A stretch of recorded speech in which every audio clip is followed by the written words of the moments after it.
Just running through a couple things that could be wrong with a hydraulic ice cave. So these are your wires. These are Wago connectors. They're like lever connectors. You flip up the lever and you can pull the wire out. Look on the back side and make sure it looks like that. Make sure you have the proper amount of copper showing, and you can see that it's clearly connected to the silver bar in the middle. Just check all of them. Make sure they didn't crimp the insulation on one of them. Like that one's really close. I'd question that. Looks like the one on the left there is crimping the insulation. Check for that kind of stuff, especially if a jack's only working one way but not the other. It's most likely that. Make sure nothing's pulled out. You'll find these at the back of every switch. So this is the door side, kind of where your batteries are, and then your other one would be in there, and then your front one's all the way up in the front. You might have to pull the switch out to actually get it access to it. Second thing, if one switch on one side's controlling the other side, the only thing it can be is these have gotten reversed somehow. So these are just plugged like this.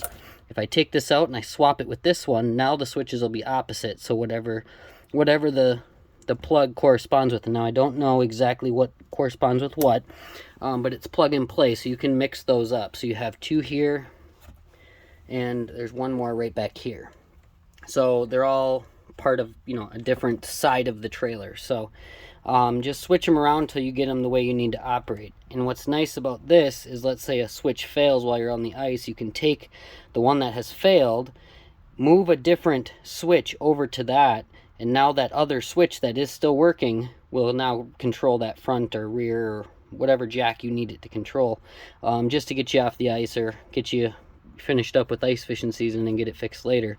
That's basically what's going on here. So swap these around until the switches are operating the right side or the proper side, and then check the back of all your switches. I don't know how new or old your unit is. The front switches are notorious for getting water in them, and then freezing or corroding. And if that's the case, we would just simply take one of the side switches, move it to the front solenoid, and now one of the side switches will operate the front jack. That'll at least get you on and off the ice, or to where you need to go. Other than that, there's really no I'd say manual override for them.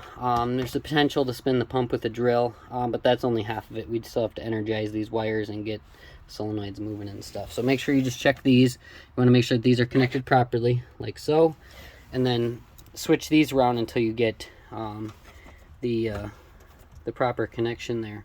I don't think there's anything else. If the pump quits working, that'd be this yellow and green wire here. And then if you come in this harness, I know a lot of people have this question. There is a spot on this harness, which is right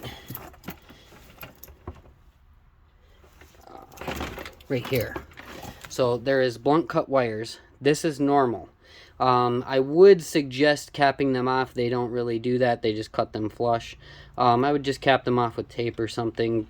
These are just not used. This is actually a harness from a different type of system, but they can use it in the system. They just do not use these 4 wires. So as far as this big harness here, just make sure you're just connected properly, that your solenoids are in the right spot, and that your plugs at the back of every switch are hooked up right. If it's super new, I would suggest going to these, because these are normally the issue. They are color coded, so green to green, red to red, blue to orange, and then yellow to brown. So blue to orange, yellow to brown, green to green, red to red.